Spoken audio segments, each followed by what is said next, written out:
Hello and welcome.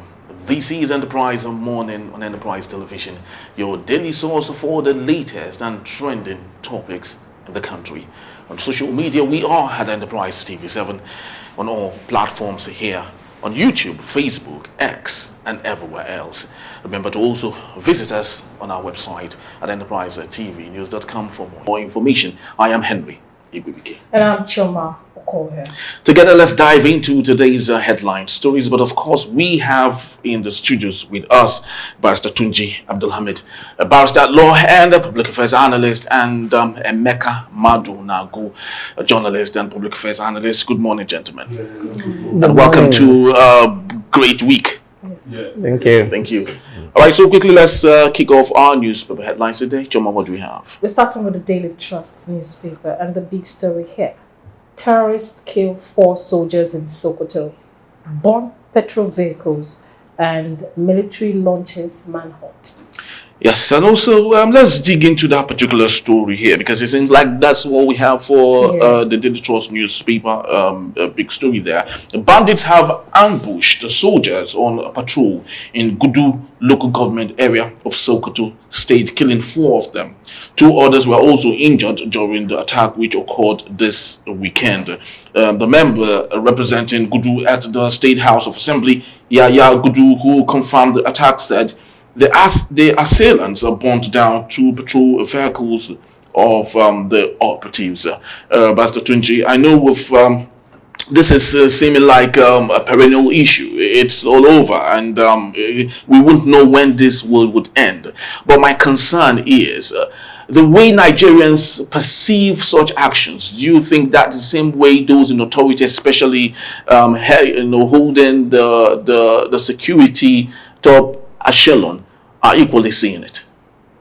Now, if they are seeing it the way we are seeing it, we will not be where we are today, and the issue will have been probably a thing of the past, or will have reduced drastically. Because most of these people in government, they deceive themselves. They will tell you they've done well, they've done the security has been. I remember those adjectives used by Alhaji Mehmet. When we have those insecurity at that time, they've been degraded, they've been downsided, they've been this and that, you know. They come and start praising themselves that they've done well. So if you don't tell yourself the truth that this thing exists, you won't have the solution to it. Yeah, and so if they are seeing it the way we are seeing it, probably they will do more, and they will not be lackadaisical about it. And for me, I say it here that most time I think a deliberate effort on the part of those in government for a reason that is not known to me. I say deliberate because if you look at what happened recently, the protests, you can see how well our security were informed. They were able to tell us information regarding those who planned the protest or who are behind it within a week. They were able to trace their accounts and know who they blocked, whether rightly or wrongly. At least they gave us information that these are the people and their account has been blocked. Regarding this insecurity, nobody, whether rightly or wrongly, we have not been told these are the people, and we have blocked their account, or we are taking them, or we are arresting them, or they are on the blacklist or whatever. Whenever they come into the country or wherever they are, they will be arrested. We are not aware of any of such. So it shows that it's not as if they don't have the capacity. It's about the interest. Probably the interest is not to go that way and say probably there are some things that I don't know that is behind that they're not making them to do what they are supposed to do. But to answer your question directly, like I said, they are not seeing it the way we are seeing it. Otherwise, they will have taken more proactive and more serious, stringent steps to make it to the board. Thank you, Barrister Tunji Abdulhamid. Emeka Madu, I want to read out something one of the eyewitnesses stated. And she stated about a week ago, the bandits were pursuing the vigilantes and killed 7 persons in the community. And further stated that there is a stream where they meet and discuss every day, and they told security operatives about their presence, but they are not being responsive before this happened.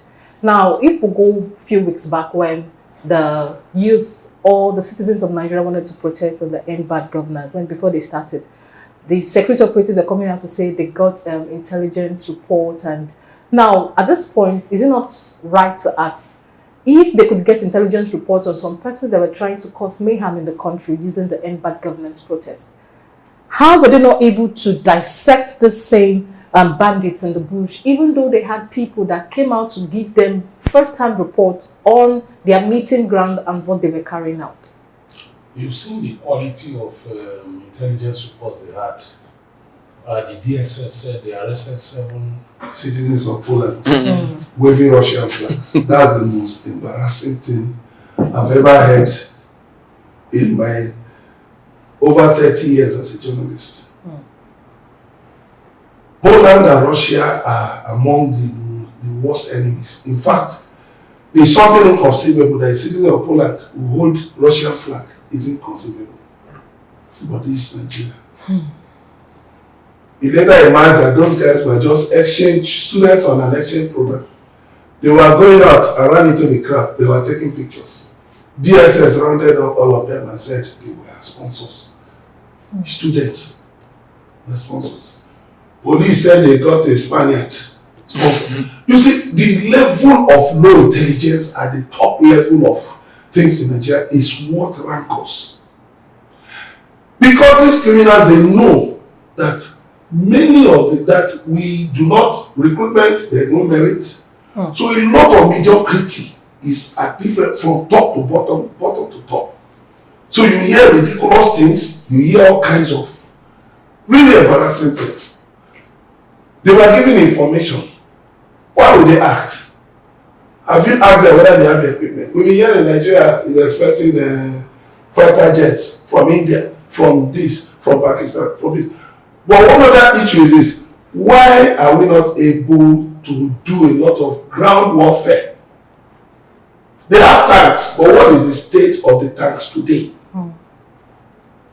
How mobile are those tanks? I'm reading something somewhere that some of the tanks in Nigeria have to be refitted because like they are too heavy to really move about in mobile combat action.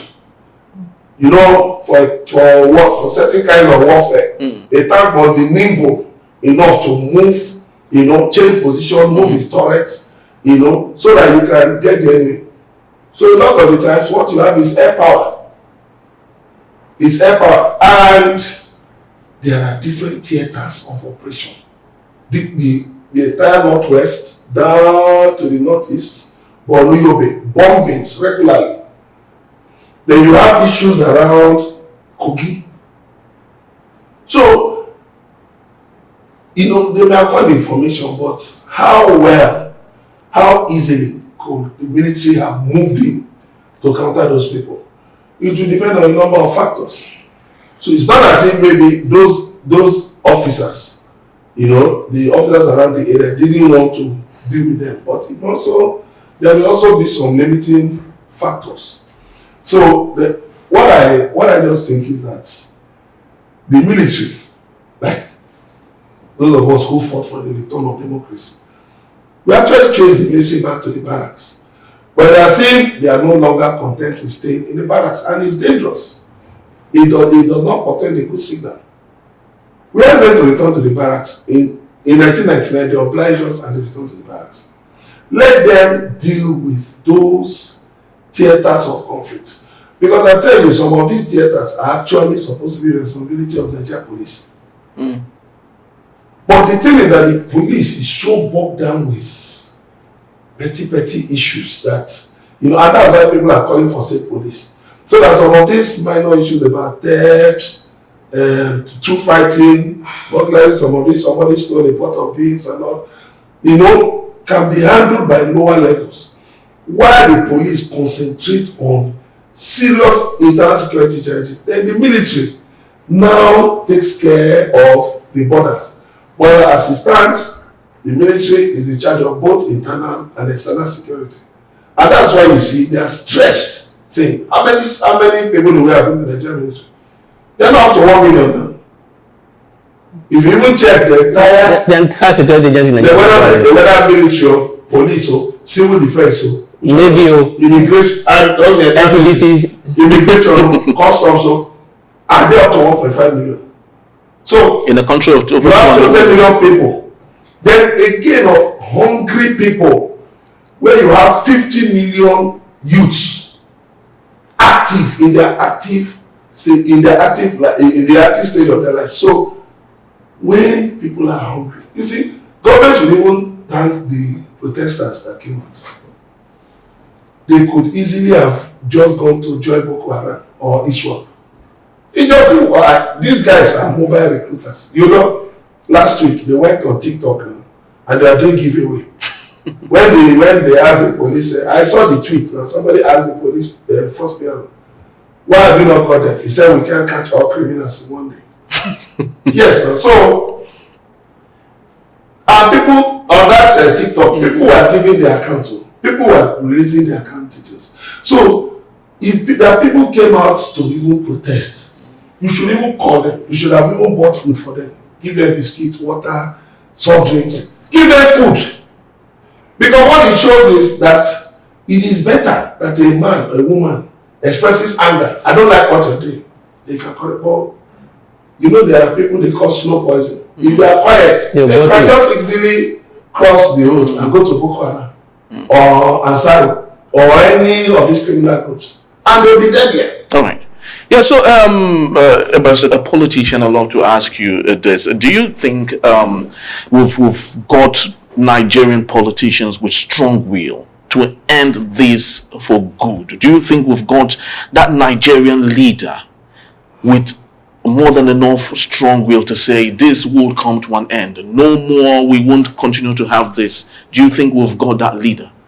We have them. We have a lot of Nigerians even those in politics. We have people who are capable.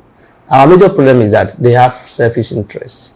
Selfish interest in the sense that they allow politics to override the interests of the nation. In other words, they want to see how they can what's it called?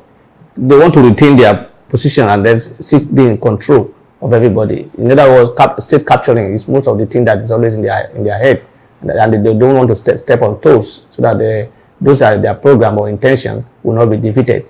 So if you have people who anybody that's coming in and want to achieve must be able to jettison his personal interest, must look at national interest as a priority, as a major interest that he has. As long as you are thinking of the next election, as long as you are thinking of who will succeed me, I want to hand over to somebody I want to, or this and that, you will not get anybody that will do anything right. So it's not as if we don't have people who can do it, but the political will, the interest is what's the problem all about. Even that's why if he wants to do that, he has the capacity. But unfortunately, the urge to still be the one to still maintain. In other words, they believe that once I do this and they lose followers or supporters in some area, so I don't want to step on toes. So you do what everybody will think. So you play. In other words, you are playing politics, and that's why I say people who talk about one term tenor, one clinical tenor, or whatever, it may not change anything, because you know why? Because people are saying because they are eager to think about the next election, even those who are in Governor Wike, who is now the Minister of FCT, was it not, what is his problem now? Who will succeed me? Or how will this person who succeeded me will operate? That's been his problem. Even outside the office, he's still trying to fight and say, I am in charge. So whether you are thinking of second term or not, whether your term has ended or not, they still want to be in charge, whether directly or indirectly, to control who and who is in power. So it's about this attitude.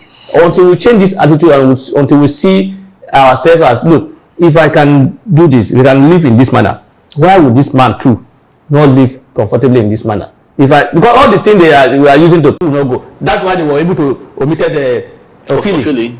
So and nobody will be punished. You won't hear anything, and you expect anything to change. Nothing will change in the way. So it's a Nigerian thing, not just sport federation or any other aspect. Nigerian issue. Very true. You know, just like we all know, every department, every federation is a subset. So if one subset is suffering, it means that the whole set, of course, there's a problem with that. Yeah, so that's just about the time we have for this segment. We'd love to say thank you to Barrister Tunji Abdulhamid, Emeka Madunagu, and just to let you know that both gentlemen, if possible, will be here to take us on our main conversation for today. And when we return, the patriots had some advice for the president over the weekend. Nigeria needs a new constitution. We'll talk about that in a bit. Stay with us.